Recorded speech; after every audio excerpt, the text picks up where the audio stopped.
Oh my goodness. I'm just a puddle up here this morning. Wow. You two brought it. I feel like I'm done. Church is over. I don't have anything to say. Wow. Thank you guys so much. Thank you both. I feel like we come here to feel, right? To connect. Because the more we feel and connect, the more we feel connected to God with one another. So thanks for coming and bringing that. So let me get to the message. I do have a lot to say, I promise y'all. I'm actually really excited about this one. I'm really excited about it. So the title is, it's I think my longest title I've ever written, and it's The Ark is an Inside Job, Rising Above the Noise of Babel. So you can tell perhaps from it that it's going to be two stories, and I'm going to combine them together because they both have moral lessons for us. And the first is obviously Noah and the ark, right? And the second one, perhaps a lesser known story, is the Tower of Babel. So I do want to begin with reminding us of our practice this year, which is our theme, New Year, New Light. And the practice is just asking us to see whatever it is that's showing up in our life and in the world through a new light, through the light of the very highest consciousness that we can hold and that we know. And let that lead our day. Let that be our guide. Let that be how we walk with the divine, and we walk with the divine as we know is always within us. And so one of the things that Reverend Vita and I said, one of the things we want to see through this new light is the Bible. And I know I mentioned last week, and I had some people last week who said, I don't know if I want to hear the Bible. I had more than one of you say that to me afterwards. And they're like, okay, bring it on. And one said, yeah, I felt like the Bible was something that was weaponized and has been that way in my life. And so what I'm asking us to do is see it through a new light. See it through the light that our co-founders asked us to look at the Bible, and that is to look at it metaphysically, to understand that it was never meant to be read literally. It comes out of particular historical moment, particular context. It is not factual. Doesn't mean it's not true, doesn't mean it doesn't have value, but it was not meant to be like this doctrine of telling us exactly how to live. That's not the point of it. And so it's meant to be read metaphysically, which metaphysical means beyond the physical, right? So then when we look at it, it's like what goes beyond the page? Does that make sense? What is a deeper meaning there for us? How can we take these stories and apply them to our lives as we are, where we are right now? What is the relevance? So here are the two things that I'm asking that we do. Is one, to be open and receptive to the Bible as a metaphysical instrument of God's guidance. That's the one thing. We acknowledge that the Bible's not meant to be read literally. Instead, we see how these stories have a deeper spiritual meaning for us. And then number two, to be open to these stories as a sacred practice, one that leads us to our higher growth and our new light. And so that's what I want to do with the Ark story, and that's what I want to do with the Tower of Babel. See what is in these stories that we can use right here, right now. So we're focusing this month on Hebrew scriptures, and I just a quick little, what is it that my nephew likes to say? Fun fact? Is that what he says? Out of the blue, you'll be hanging out, like, fun fact, and he'll tell you a fun fact, right? This is what he does. Yeah, he went home. He was at my house late last night. So I got to fill of fun facts. But anyway, why do I call them Hebrew scriptures? I'm going to give you a fun fact. And not the Old Testament, right? So biblical scholar John Barton writes that the term Old Testament is problematic. He says the problem is the word old can be construed as negative or pejorative. He says these are the old scriptures, but in the New Testament, we now have better ones, right? The label Old Testament carries with it the wrongful idea that Christianity has improved upon or supplanted Judaism. So the solution in biblical studies has been to use the expression Hebrew scriptures. This has the advantage of not being religious at all, and the word Hebrew reminds us that these books were originally written in what is called sometimes classical Hebrew or biblical Hebrew. So that's why, if you ever wondered, why does she call it Hebrew scriptures and not the Old Testament? That's why. It's so that we can actually look at them as they are and not think, oh, but the New Testament's an improvement of that, right? So here's the other thing that he makes clear, is that these stories are just that. They're stories. They're stories that tell about the origins of a community of people, the Israelites, and these stories are folk memory. The tales were originally circulated by word of mouth to a mostly illiterate culture. And some scholars believe that these stories are actually deliberate fiction. Interesting, right? Deliberate fiction. When you read them, you can see, right? So as I said, we're looking at Noah and the Ark and the Tower of Babel. Both of them are in Genesis. Barton writes that they're mythical, meaning they're myth, or they're legendary. Now, what does that mean, legendary? That means that it has historical meaning, and it means that there's some kind of moral or sacred truth to the story, right? Just like at Aesop's fable, there was some kind of moral truth to it. And that's what I want to get at this morning, what that moral truth is, or what we can take to be the moral truth. So every Sunday I offer an affirmation. This Sunday is no different. And as you hear the sermon, I think the affirmation will make more sense, but I'm going to offer it anyway. So the affirmation is, because you will learn into it, how about that? It is, I drop the bricks and I build my ark of peace. I drop the bricks and I build ark of peace. How about again? I drop the bricks and I build my ark of peace. How does that feel? Kind of interesting, right? Kind of interesting. So the bricks, I'll go ahead and give you like a spoiler alert, are the error beliefs, the ego-driven motivations, the judgment, the blame, the criticism. That's the bricks. The ark of peace is the inner ark, right? The holy rest, the divine within that you build with positive and affirmative prayer. I drop the bricks and I build the ark of peace. Okay. Noah and the ark. I feel like I need to review the story. What do y'all think? Just in case not everyone knows the story. I mean, I know you know the story, but let me just quickly go over it. Well, first, let me say this. As you know, it's a flood story, right? And it's an example of Babylonian literature.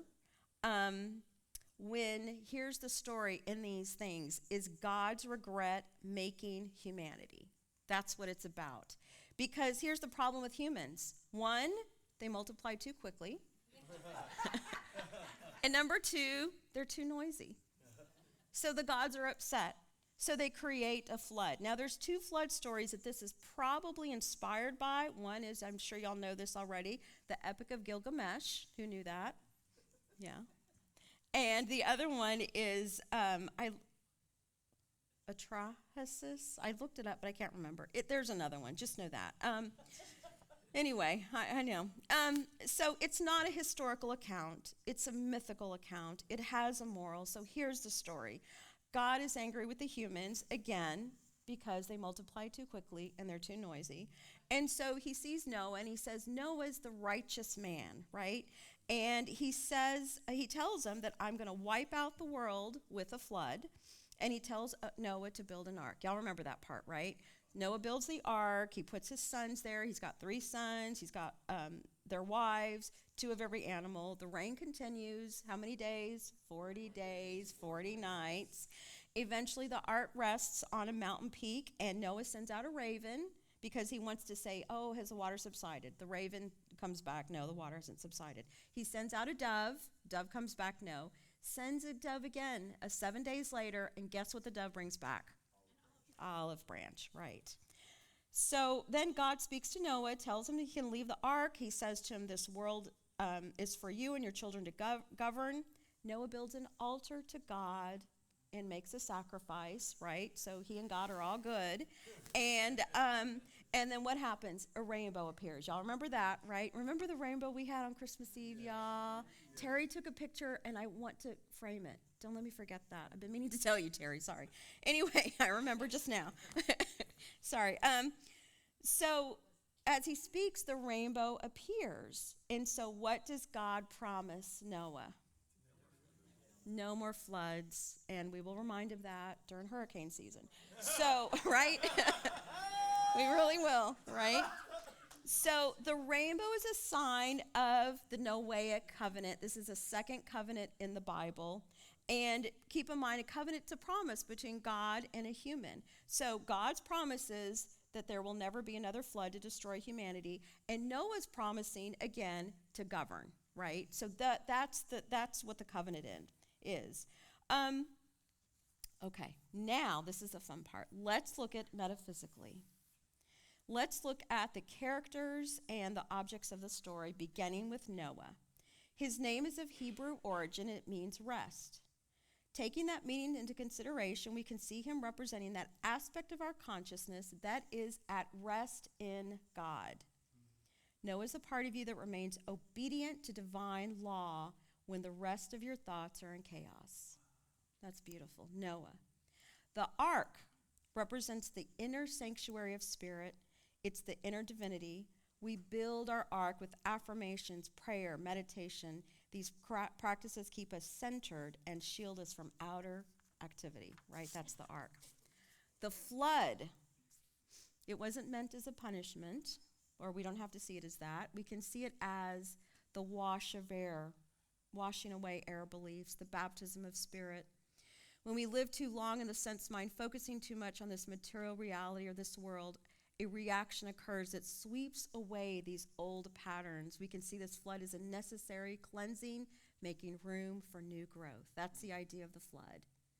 The animals 2 by 2, it's the male and female that needs to be balanced within us, right? Both of those energies. 40, y'all probably already know what that means. Completeness, completion, right?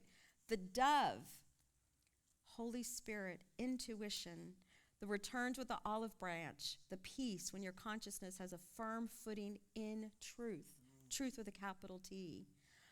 And then the rainbow represents the promise that once you align your thoughts of truth, like God is love, I am love, you can never again be flooded by the same old errors. How does that feel? It's just a breakdown of a story. So, how can we use this idea of building an ark as a metaphor for our spiritual practice? 1, enter the state of Noah, right? Rest. 2, build the walls with positive truth statements. And 3, be a witness. And otherwise, send out your dove, your intuition, to see if you are ready to act in the outer world. We're seeing a lot of people out in the outer world that should stay home, probably, and build their ark. I am one of them.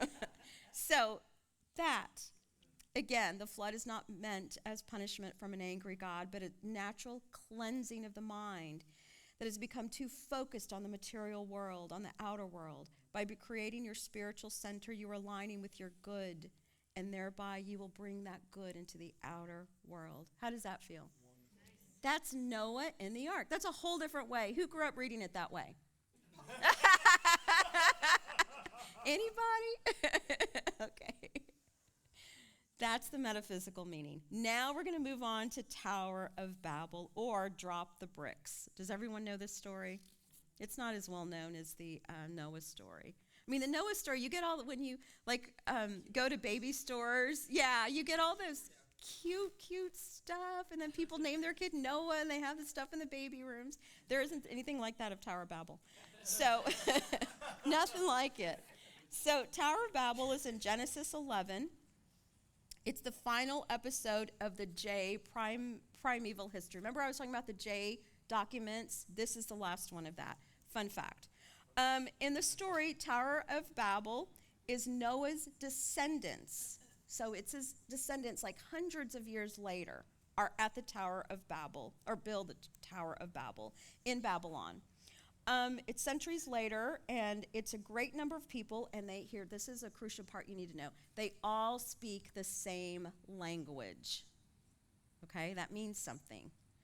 They all speak the same language. Maybe like they all believe the same things. How about that's another way of thinking it? They decided to build a city out of brick with a tower so high that it would touch the clouds. They thought this would give them a home where they could be protected from anyone driving them out. And they also thought it would make others in the world envious of them. So, what does God do? Because remember, God is always messing up with the Israelites.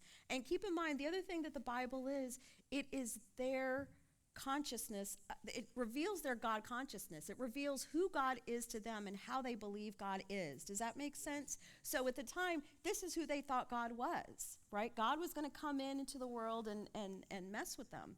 So here it is. The people are growing vain.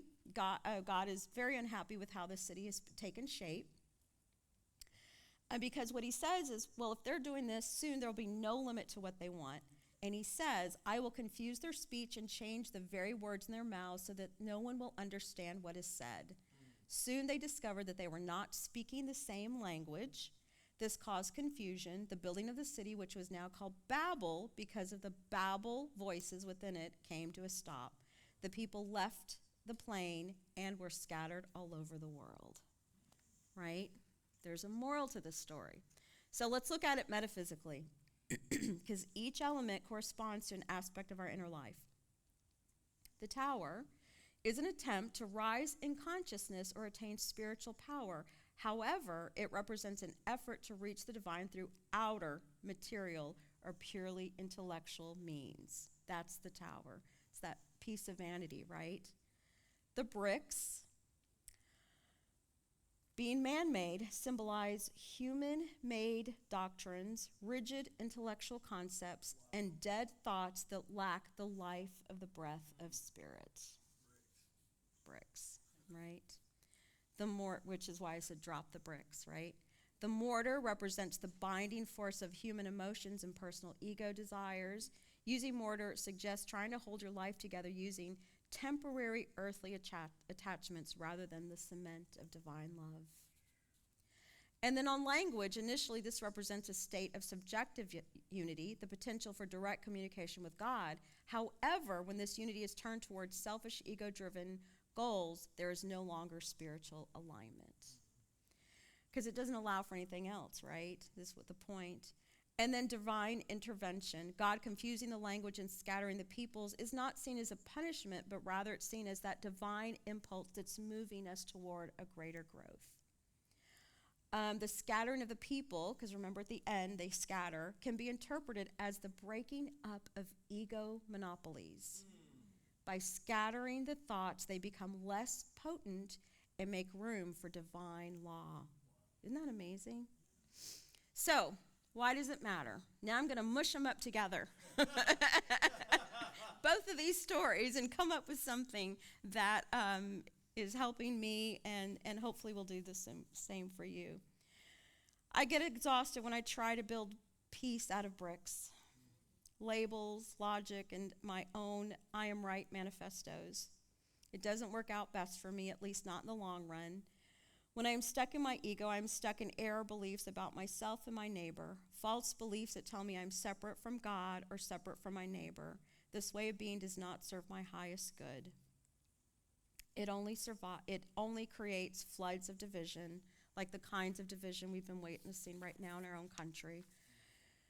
We need to stop building towers to our own egos and start building an ark of silence within ourselves. To live in unity means to recognize that everyone has sacred worth. Everyone is made of the one light. Everyone. No one is outside of God's love. And then I get exhausted by the digital flood of news and social media. I know that when I've been doom scrolling the news on my phone for too long when my heart begins to race. This is an indication that the water is rising. This is a reminder to be intentional with my time, turn off my phone, take time in the silence, be in nature, walk my dog.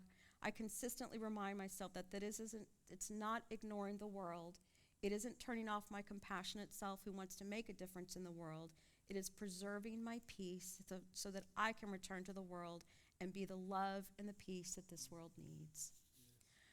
So, how do we make that into a practice? Because building the ark is an inside job. Number one, drop, and this is in the app, I believe, right? Yes, okay, it's in the app. I put this part so that you have a practice this week. Number 1, drop the bricks, the judgments, labels, anything that isn't love, choose to drop them. Next time you feel the urge to win an argument, drop the brick. Ask a question.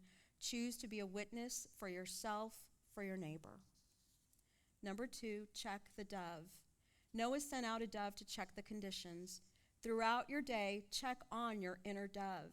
If you feel anything less than love and peace, breathe and make a connection with the divine. In other words, wait for the olive branch of inner peace before you speak to yourself or your neighbor. The last one, right, is be the rainbow. Stop looking for people who think like you and start looking for the light in everyone, even those who do not think like you. Remind yourself there is so much more that connects us than what separates us. Amen. And I'm going to say that again. There's so much more that connects us than what separates us. So at this church, we're committed to being a soft, safe place to land, and the only way we can accomplish this is by building the walls of our ark with strong, positive, affirmative truth statements. The truth is that God is the one loving energy in the universe, and that energy is our source, and we are an extension of that energy. So before you, I commit to building this ark. I commit to dropping the bricks, and I ask you to join me. Amen. Amen.